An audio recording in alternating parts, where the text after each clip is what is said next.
So we're going to be going over block 13 primaries. Open up with team class. First exercise we have is a heels elevated back squat. Now, one thing to consider here is we're going to go the full gambit of loading, meaning a heavy, a moderate, and a light. Now, with that comes an inversion to the reps, right? So heavy would be less reps and lighter would be more reps. I know that probably seems pretty intuitive, but it makes a big difference in how we approach each one of those sets from the context that eventually it's going to get heavy, eventually it's going to get really long. And if we don't have a foundational piece of what do we have control over when we reach quote unquote threshold, well, we're really going to struggle to get the most from those rep ranges or that load. So when we're thinking about what do we have control over, I'll break it down to three things. Eyes, where are you looking? Hands, where are they located? And feet, where are they located? If I have no context to where my eyes are going or where my hands are going or where my feet are going, when we get to that moment when it's heavy or fast or long, it's probably going to expose the lack of plan that we have. So thinking about organizing the things that we can control first and foremost, right? So eventually we're going to hit that point where technique is going to be harder and harder to manage. Why not just resort back to whatever we do have control over at all times? And you see this a lot, right? When we start to get really, really heavy or go for a really long duration, eyes start drifting, we start looking up, hands start shooting out, feet starts adjusting. You can see a lot of nervous energy when we're preparing, so we're moving our hands a lot, we're moving our feet a lot, we're moving our eyes all around. The concept is built around we want to lock in and control whatever it is that we can control. So we reach the end range capacity of whatever my quads can do or my hamstrings or whatever primary muscle group that we're trying to address is it can hit that threshold safely. And as we build out from there, you're thinking about every single set, we should have a foundation of where I put my hands, where I should look with my eyes, and where I locate my feet. And we do that in our movement prep, we do that in our warm-up sets, we do that as we start going heavy or fast or long, so we can build off of that. We talked a lot about this last week, but I'm going to just set up here. Hands. We like a high bar placement. And the reason behind that is we want to address developing the anterior chain during our squatting patterns, right? The other epidemic of movement is we've gotten preoccupied with external load. Everybody, not just certain fitness enthusiasts, but strength coaches as well. And what that led to is a compromised movement pattern, meaning that the movement pattern that was designed to train a certain muscle group has become somehow altered to accommodate external load. And when we're thinking about how am I providing a high quality stimulus, a large part is understanding where that stimulus is going. And if I have no context based off of the amendments I'm making to an exercise to really facilitate using heavier weight, well, then I'm going to run into the issue of when we get to the end of potentially we reach some sort of outcome, whether it was trying to improve body comp or improve force or be better at something. If I did get better, I'm going to have a harder time tracking down where that actually came from. If I didn't get better, I have really a hard time to discern between what went wrong. And I think that's the problem that we look at when we start to think about exercise selection, not only exercise selection, but exercise technique. And the thing that I always come back to is if your torso is more vertical, I'm probably going to get a little bit more knee flexion. I'm probably going to get a little bit more stress in the quadricep. That's probably going to give me some sort of instinct to say, all right, I'm doing a good job preparing this athlete or client, relatively speaking, to not. And now invert that, going the other direction, RDLs should be the opposite of that. It should be hip dominant, and we should try to stress our posterior chain as much as possible. So when we're thinking high bar back squat or placing the bar as high up on my traps as I possibly can, is to facilitate a more upright torso to really localize and concentrate that stress in an area so I can better discern whether I'm doing my job or not. And the end result is you feel better, look better, and you don't have to compromise your body to get some sort of arbitrary number, right? And I think that's the point here. It doesn't really matter the external load as long as we're utilizing the exercise properly and we're getting what we want from it. So with that rant, we're going to go into our hand position. So thumb grip away. I think this is kind of a universal position of your hands, right? And we'll look at it from when I'm coming down on bench press do I feel a discomfort from being externally rotated or abducted?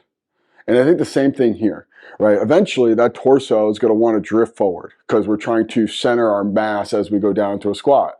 If I have a really wide hand position, chances are I'm trying to either widen out to get more balance, or I'm trying to create this concept of centration or packing your shoulder down by getting more into this abducted external rotation. If you've ever done pails and rails or passive range liftoffs with this abducted arm and externally rotated, you feel a crampy sensation. That crampy sensation is your external rotation and abduction. That means that we're at our end range. And what we do, instead of trying to control my hands and elbow position, I create this false stability by getting to this end range of abducted external rotation.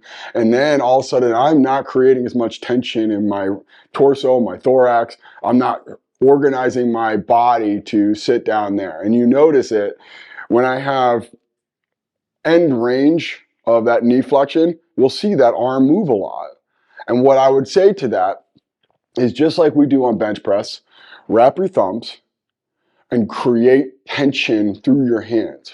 Think everything's a total body movement, that there's not going to be one facet that we're trying to develop. And you'll notice this when we get to rep 16, 17, 18, 19, 20, 21, 22, 23, 24, or the last 8, is things are going to start to go awry.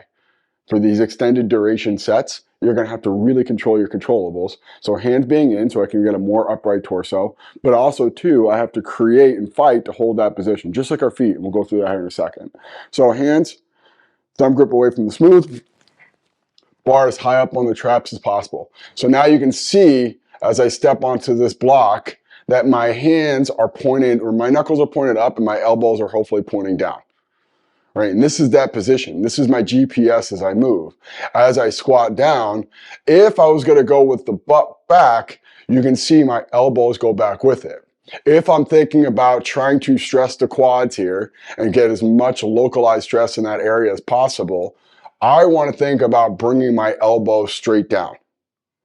As I start to sit and descend down into the squat, I'll get to this end position of wherever my thorax or my rib cage, relatively speaking, of my pelvis, wants to adjust. And this is that part. So now I'm at this tension point of my quadricep or control, and I either can sit straight down or I can butt back. And what I like about that hand position is I think you notice that more. So if my hands are wide and I'm going down, I'm not noticing, I'm taking tension off my quads and keeping my shins vertical because I'm already in that position. That I'm squatting down and my butt's going down, and I'm not creating this localized stress in that quadricep to get that structural balance effect that we're trying to develop. Maximum benefit, minimal external load is what the thought process here. And what that is allows us to train longer, train safer longer, and then prioritize technique and addressing what the point of that exercise is trying to accomplish. If I'm thinking about anything, I mean anything, it's where I put my hands, where I put my eyes, and then where I put my feet is going to have a profound difference on the outcome that I get from that exercise. And that'll come more into the fold when I get to that end range capacity threshold. Heavy, fast, or long, it's going to expose whatever technical issues. So hands in, elbow position down. Second part is eyes. I like to cue, if I have a logo on my shirt, I should be able to see it in front of you, right? So what that looks like from you. So let's say that you're coaching me, and then you see this. And when I'm looking at you when you're doing it, and I see this, one, you got to automatically assume that risk has gone up, right? The bar is now located on top of my shoulders, and I am in a very deep hinge position. If I have the structural stability to handle that load in my lumbar, great. If I don't, not so great. And when I'm sitting down into the squat, and then I start to look at, well, I want to see that logo as they sit all the way down. That's all fine and dandy, but it's hard to control that, especially if you have this built-in mechanic of butt back, sitting down. It's a hard thing to adjust to pushing your knees forward and sitting straight down and keeping your torso vertical. So what I do think, though, is that person that has a pretty hardwired position of pushing their butt back, or on the other end, has struggled with that whole concept from not being strong enough, or just having that motor pattern dialed in, is you can control your eyes. So what I like to tell people, looking up is going to push your butt back. Looking straight ahead is going to allow for your hips to sit straight down. So find a focal point directly in front of you, whether it's your face in a mirror or just having some sort of dot, and think about controlling your position that way. Hands, eyes, lastly feet. So knee flexion. A lot of things going on with knee flexion. One, that foot or that foot ankle complex has to allow for that shin bone to go. So there's two bones, talus and the calcaneus below it, as well as the tibia moving on top of it. That talus has to depress and that tibia has to move forward. So as I sit down, that talocrural joint, referred to as, has to be able to allow for forward translation of that shin. Now, slant board, what that facilitates is this angle where I'm behind, so as I'm going to that end range dorsiflexion, I time it better, right? So now, if you imagine this position, my shin, which is normally here when I'm standing, this position, now is behind. So now I'm at an angle here. So imagine me from this position trying to squat, that I'm going from this perpendicular position in my shin forward to now I'm behind because I'm trying to balance it because my body's now tipping forward. So my shins go back, my pelvis goes more neutral, which is another big part of this. And when I go forward, I'm not hitting that predetermined end range of dorsiflexion until my hip is way lower. And that matters quite a bit because as I start to sit down, if I find that I get to this end range dorsiflexion, now I have to adjust my pelvis and adjust my thorax to accommodate that. It just allows for better timing.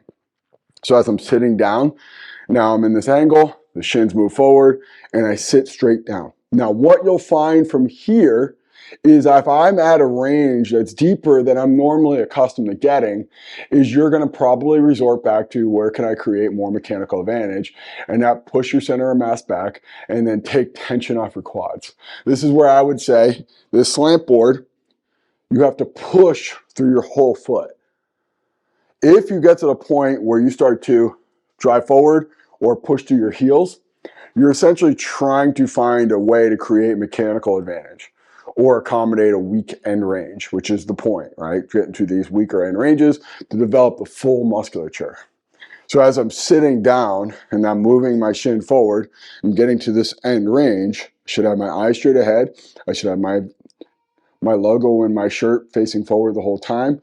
I should keep my feet in contact with the slant board full and weight is distributed evenly. And then my hands should be pointed up and my elbow should be pointed down. So that's going to be practice one back squat. The big key is we're going to get to a set of 24. And as you sit down, if you can control your hands, your eyes, and your feet, you're probably going to be better served than not.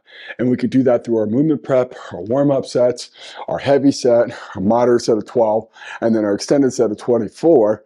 So when we're in those positions and we get to set reps 16 through 24, that we're finally getting to the point where we're stressing that full muscle and not trying to distribute that stress from just going that long anywhere else but that muscle. And if you wake up the next day and you feel incredible amount of muscle soreness where we're targeted, that means you had good control of what you were supposed to do, whether your hands, your eyes, or your feet, in order to accomplish that set. Okay, let's go on to practice 2. Okay, so we're going to be on practice number 2, pull-up. Big key here is we're going to work up to a really, really long set of 12 or 24. If you are curious about what reps can be used, your indicator is, can you hit 12? You're going to do 6, 12, 24. If you can't hit 12, you're going to do 3, 6, 12. Now, probably more than likely that if you're above 12 going to 24 or below 12 going 6, 12, 12 or 3, 6, 12, you're probably not going to be able to complete that set of 12 or 24. So we want to establish this tool to accommodate not being able to get to a certain rep scheme by leveraging where we're stronger, right? So thinking about what contraction type is strongest to weakest, eccentrically is always going to be strongest. So as we're going through pull-ups, we're going to be limited by the weakest, meaning that whatever I can pull my chin above the bar will dictate how many reps I can actually do. So as I'm pulling myself up and up and up, I'm not going to be limited by what I can do eccentrically, but more so what I'm going to do concentrically.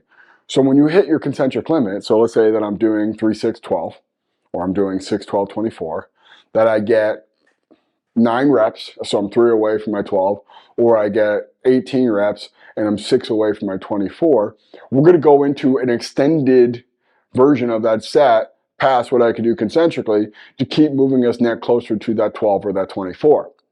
So I'm pulling, I'm pulling, I'm pulling. When I get to that end of whatever my concentric limit is, then I'm going to go into 2 different pretty much ways to extend the set in one set. So I do my 9 or my 16. Then I get pulling my chin above the bar, holding that for as long as I can. And then I slowly lower myself down, leveraging this final strengthened position or contraction type to get it extended, right? So think about if I do 24 reps, it takes me about, with a 2.0 exo tempo, 48 seconds. And let's say I can only get 16, so I'm at 32 seconds. Can I get to that 48-second mark by holding my chin above the bar for an additional 10 seconds and then lowering it down for an additional, let's say, 6 seconds? And I can accomplish 48 seconds of total time under tension. And the same thing if you're doing up to 12 to get the most from that actual exercise.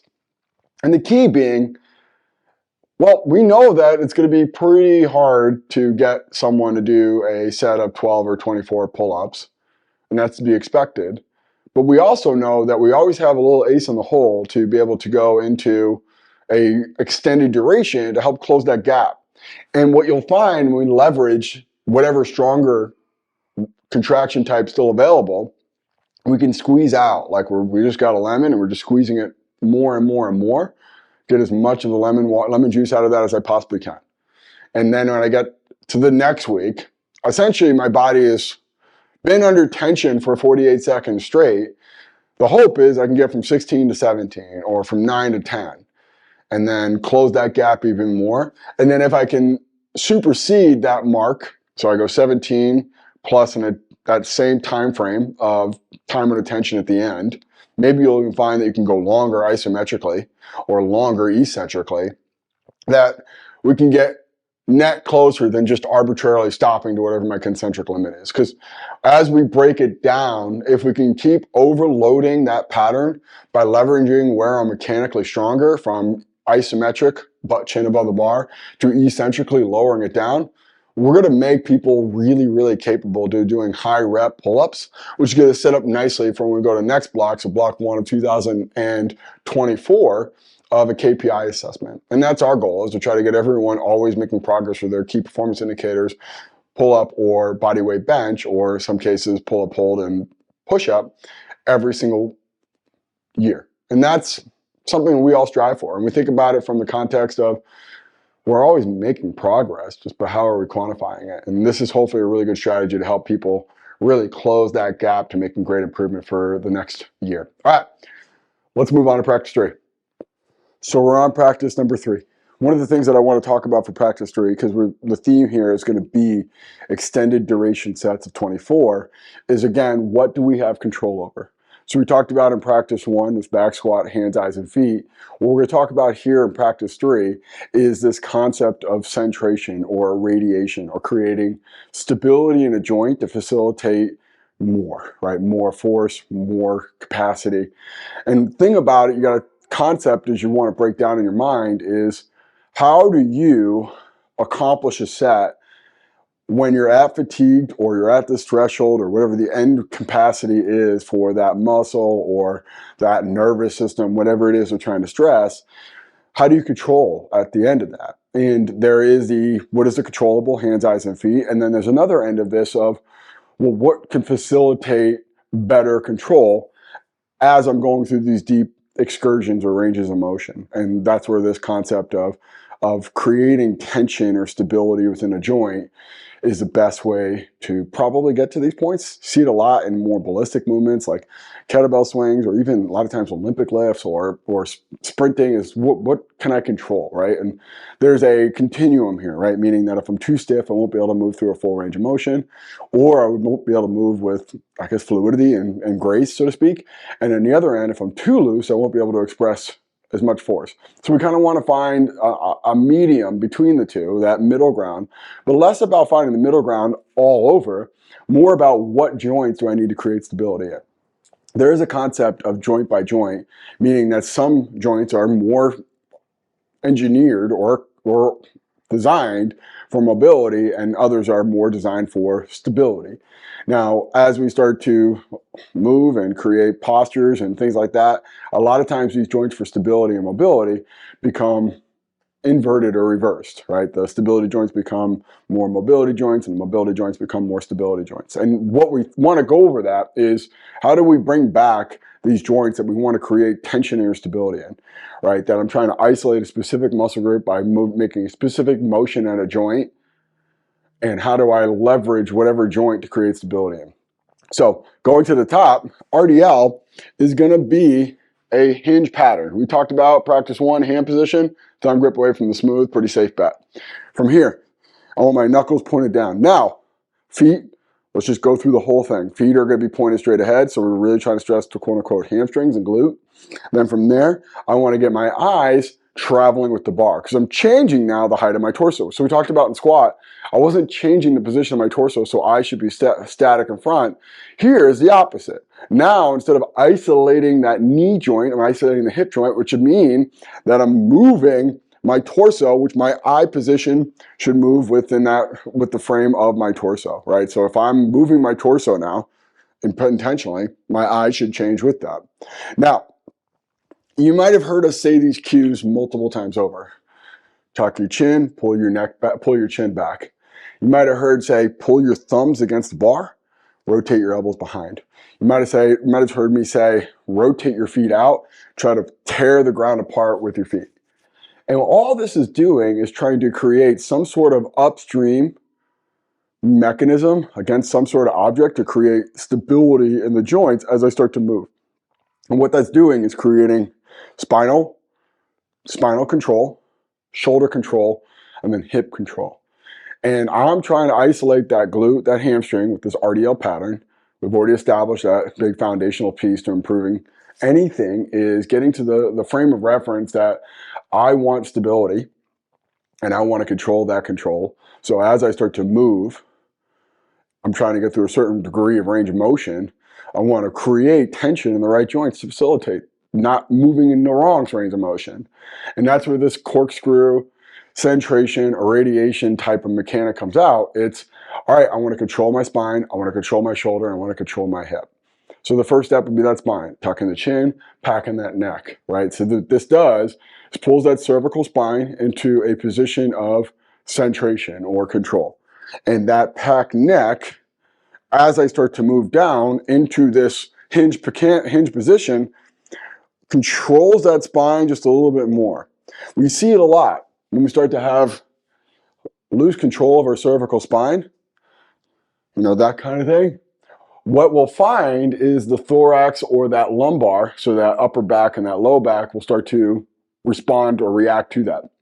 So if I have poor cervical control as I'm going down, meaning I get to this end range of hamstring or hinge position, and I start to recover by pushing my head up, I usually lose a spinal position before as a result of that. And if I'm under load and that spine is now reacting in a way that I don't want it, it's taking tension and position away from my hamstrings and glute, then I'm not going to get the full benefit of the exercise. The other part, which goes into what we'll talk about here next, is feet. So as I get here, we usually see that same mechanism just in reverse of squat, of pushing my butt back by pushing my knees forward. So I'm at whatever hamstring tension, length, capacity at this deep hinge position. I'm stretched, I'm under load. Now I'm getting really fatigued. So I start to shoot my knees forward, bring my center of mass forward to accommodate that stress that's located here. And I snap my head up. I'm trying to recover by adjusting the height of my head and finding some way to accommodate that movement pattern. And that's going to take away from what we want to accomplish with that.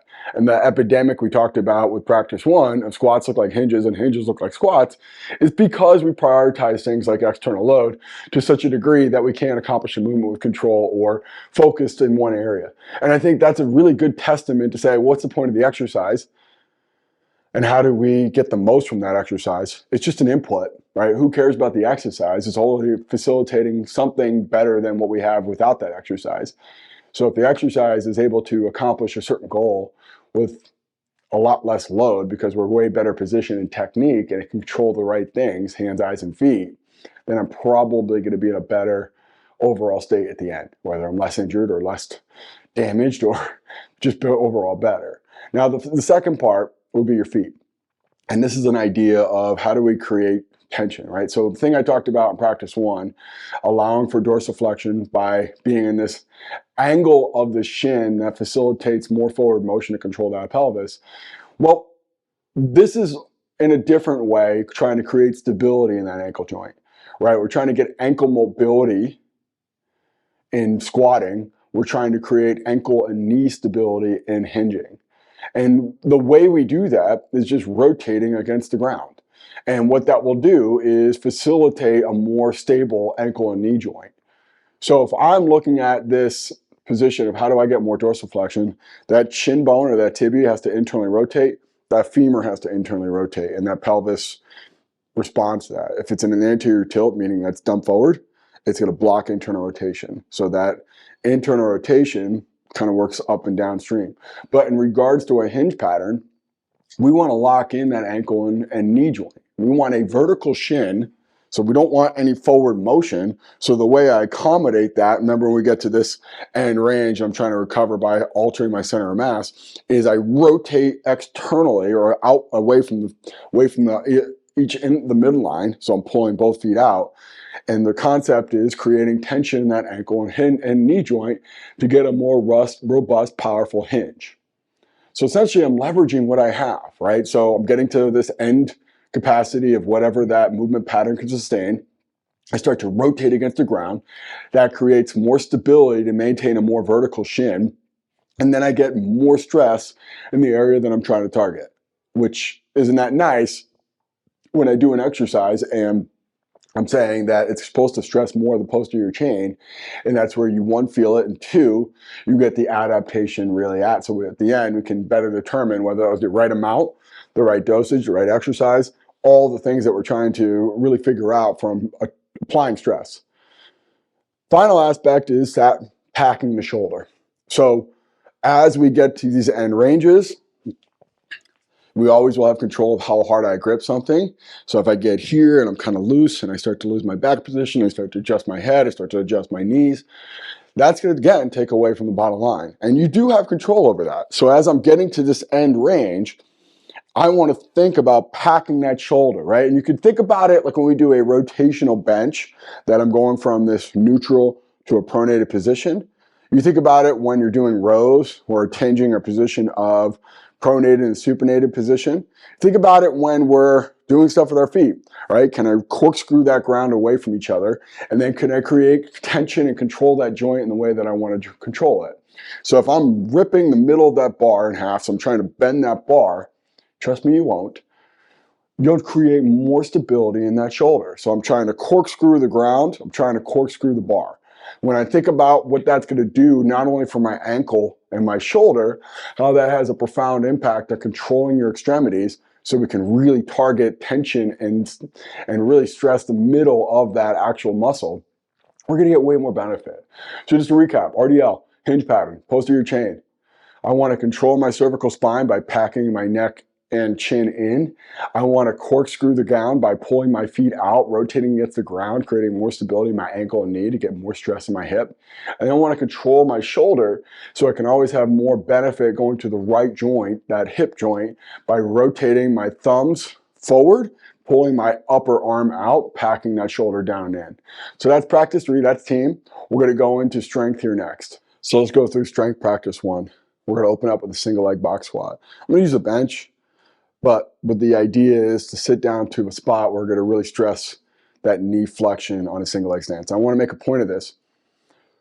We do a lot of different stances, and you may or may not have noticed it, but we can be in a prone or supine, so face down, face up. We can be in a sideline, like a side plank. We can be a tall kneeling, so both knees down, half kneeling, one knee down. We can be in a split stance, it's like a split squat, or a single leg stance, like single leg box squat or a single leg RDL. And that's gonna do a lot of different things. What that's gonna really establish is that as we have different bases of support, different organization of our feet, and we talk about split squat and lateral squat, posterior lateral squat. We can talk about the half kneeling and changing the orientation of that. We have a lot of different concepts we can pull from what my foot position is and what that's going to do for recruitment. But the difference, meaning that when I'm in a single leg stance, so I'm here versus a split stance, is how that's going to have an interaction top down and bottom up, right? So just standing on one leg, if you're just going to put one foot on the ground, you'll notice that foot is trying to balance both sides of your body. That's going to create what we call proprioceptive input, meaning that foot has to react to the stimuluses coming the top down and bottom up. That is trying to create some sort of balance from whatever my equilibrium is in my inner ear down to my foot, stabilize and balance. So this in itself is a stimulus by that alone. The other part is how I can control my thorax or my rib cage, sternum, and upper back, my thoracic spine, relatively speaking, to my pelvis, that bone, that organ that sits below my spine and above my legs. So imagine a bowl dumped down, right? That's the easiest way to describe that. And when I'm in a split stance position, now I take this femur in front, move it forward, and move it back. So now I can take that position of the pelvis and organize it there. That creates stability of that pelvis, because the pelvis not only goes forward and back, it shifts side to side, and as well as it rotates there and there. So I take that pelvis in that split stance, and I just move it that way, and I turn it that way.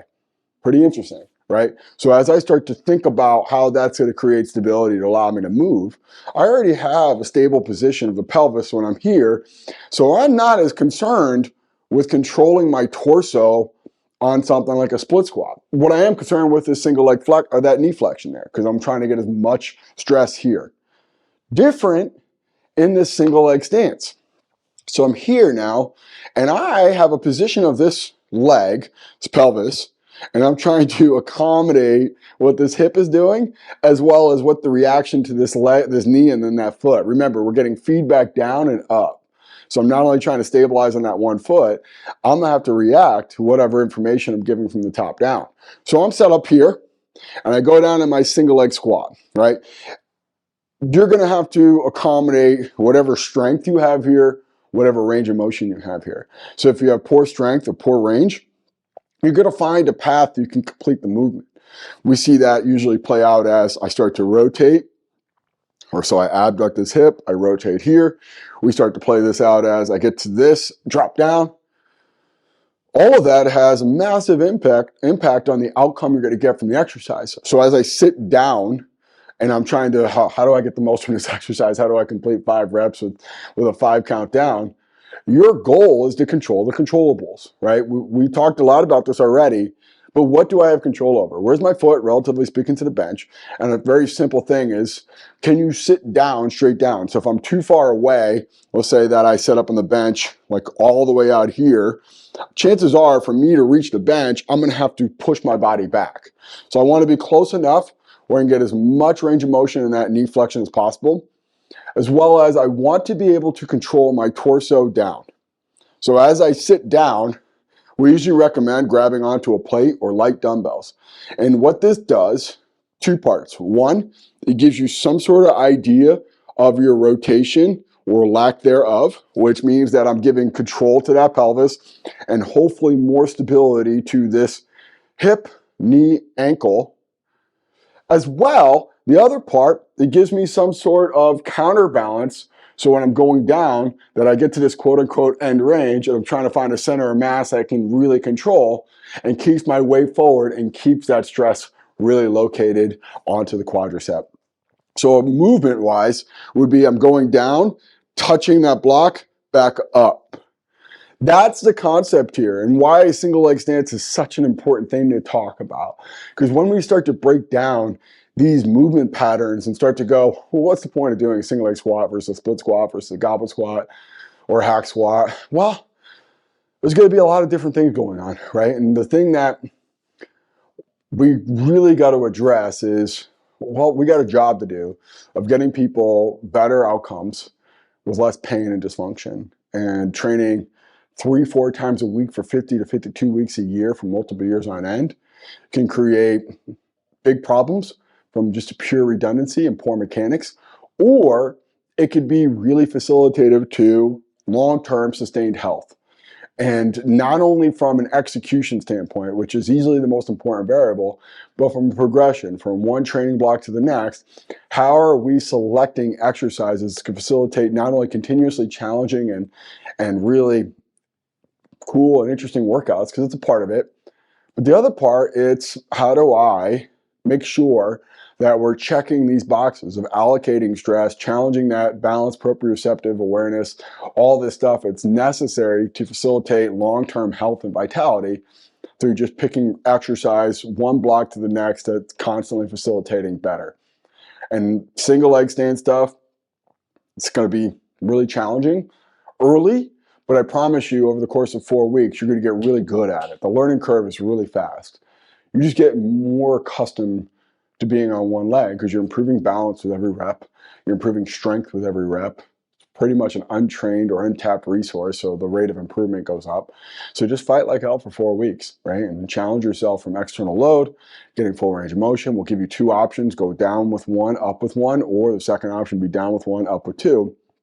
Fight like hell to get as many reps as you possibly can, down with 1, up with 1. And then when you have to, you got the option to go down with down with 1, up with 2. Alrighty, so let's go on to practice 2. So we're going to be on practice number 2. We're going to talk about bent over row. What I really want to establish with bent over row is position. If you really break it down, it's just a deep hinge with a row. That's it. And what a hinge is basically trying to bend over at the waist or hip flexion. We want to create a fixed point of a vertical shin or tibia, a butt back, relatively speaking, to my shin position, and a torso that's parallel to the ground or completely inverted.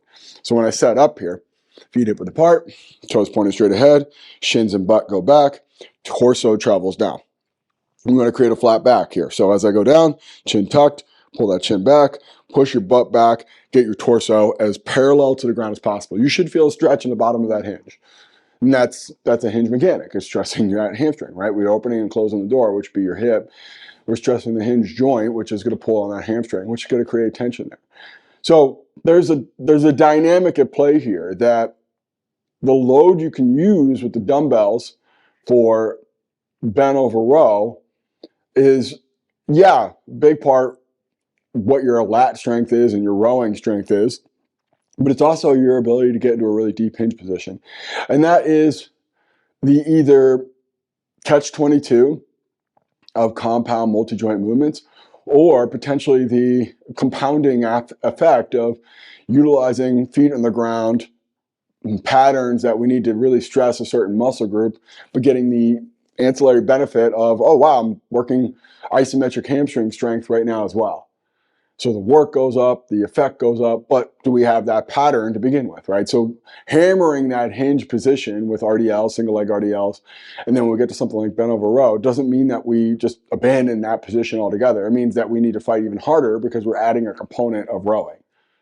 So as we're going through the row position, if you have a really good RDL, that doesn't necessarily mean you have an excuse not to have a good RDL. You need to really push not only the weight you are rowing, but the position you are holding for that RDL or that bent over hinge position.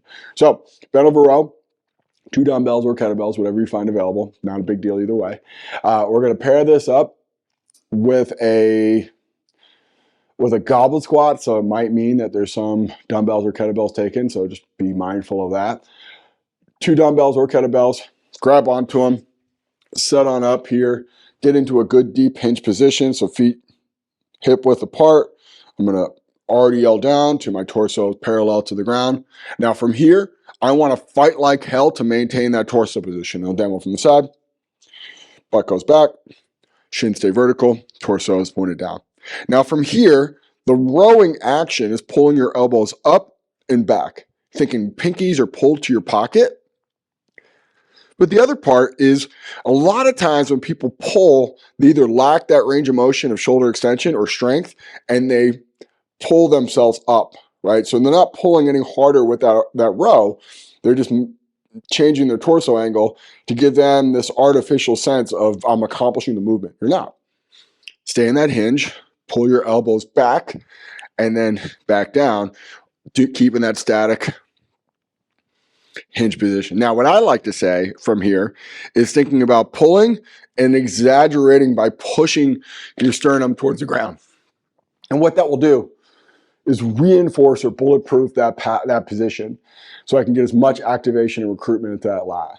So as I'm pulling elbow back, I'm thinking I'm pushing my body forward, trying to get those knuckles past my rib cage or that pinky past my pocket, and I'm trying to push my torso down towards the ground. So I'm pushing and pulling simultaneously to, one, reinforce that hinge position so I'm not pulling myself out of there because I'm not strong enough or I can't hold that position anymore. And then two, the other big part is I'm getting more recruitment in my lat. The more I can get into extension of that shoulder in that inverted position, the better the effect. Let's move on to practice 3. So practice number 3, we're talking about kettlebell deadlift. Now, I have 1 kettlebell, so I'm going to demonstrate with 1, but ideally we're going to use 2, and we're going to use them both inside the feet, so sometimes referred to as a sumo style. The key here is this is a pretty simple movement. Stand up, sit down, right? On paper, it's really simple. So we want to encourage as much weight as possible with our kettlebells, right? So if you can hold it, you can lift it kind of mentality. Now, with that being said, whenever something goes really long, gets really heavy, or goes really fast, whatever technique you do or don't have will be revealed. So if we don't have locked in position, if we don't have great stability, if we don't have great control, if we don't have great range of motion, that will come out when it starts to get really heavy. So word to the wise, what is your strategy when it gets really heavy? What do you have control over? Hands and feet. We always will have control over those things. And I'm going to go through how we're going to leverage those things here today. But the big key is it's 5 reps with a 5 count down. And we have bells over there that have some dust on them. Grab as heavy a weight as you can sustainably hold while maintaining position, stressing that hamstring and hip. So, setting up wise, shoulder width apart, toes pointed straight ahead. Imaginary bell to my left, your right. From here, I want to be in a position where I can forcibly push my feet out and then rotate them out. And that creates stability in my hip. And if you can take a second, stand up, get in this position, try to spread that floor apart statically. I'm not moving, but I'm trying to move my feet out and I'm trying to rotate them out. Feel that tension in your glute. And that's your stability. That's your anchor point to move from. So as I start to get into this setup position, I'm rotating and pushing out. My hips are in a locked in position to create as much force to the ground as possible. Now that's bottom up, top down. Grip. You notice that kettlebells and dumbbells are all fatter grip, right? They're all thicker diameter grips than a traditional 1-inch dumbbell, which is intentional because it's more feedback, it's more control, more opportunity, right? The harder I grip this, the more that elbow and more that shoulder is stable. And you're thinking about pulling on a bow and arrow. Imagine you have no accuracy and no control. Same thing here. I want to grip and pull that, squeeze that as hard as I can. So when I'm trying to create tension on that glute, that I shoot to the right area, that I'm focusing and targeting that stress in the right spot at the right time. So when we're going through these movements, think about grip really hard, rotate out as hard as you possibly can on your hinge, and you're going to get a lot of opportunity to go up, up, up and weight and get more benefit from that. And crack into those kettlebells that are sitting there that need to get some love. All right, so when we're over here, Setup wise, kettlebell set up on either side. I'm just going to demo with one just for context. From here, rotating and pulling my feet apart, hinging down, grab onto the kettlebell, squeeze that guy as hard as you possibly can, pull, and then lower it down. Now, just like we talked about in practice one, single leg squat, there's going to be two strategies. Do we have the mechanical strength to pull with a very deep hinge? And do we have the range of motion to go through a deep hinge? And if you don't, we're going to give you two options to accommodate that. We want to encourage going as heavy as possible. But with that being said, that's off the pretense that you can maintain that hinge as long as possible. If you're going to strategy two, kind of a squat or squat lift kind of concept, I recommend staying lighter, increasing your range of motion. If you feel like you got a pretty good hinge, get as heavy as possible. So option one would be really hinge focused. So I just turn the bell around so you can see more clearly. Shins are vertical. I'm still getting into that packed hip position, packed shoulder position, pulling it down. And you can see there that I have a very vertical shin and my torso is pretty inverted or parallel to the ground. Option two would be I'm always stronger eccentrically than I am concentrically. So as I go up towards the ground, away from the ground, I'm going to be weaker as opposed to going down towards the ground. So what that will look like is, let's say that I don't have the strength to overcome here. I bend my knees, squat it up, and then from there, I try to maintain my hinge towards the ground. So we're essentially inverting that logic of going down one, up two for single leg squat. For now, this hinge, okay, I'm going to be stronger in terms of eccentrically than I am concentrically. So what I want to focus on is going down with a deep hinge because I'm going to be stronger there, and then using whatever tool that I have at my disposal to overcome not being strong enough or having enough range of motion to overcome. Okay, that's practice 3. Let's move on to practice 4. Okay, so we're on practice number 4, 6, 12, 24. Heavy, moderate, light. Pretty straightforward, going up and down, but I do want to make a point of when things go really long on any set, we see some interesting things from technique-wise.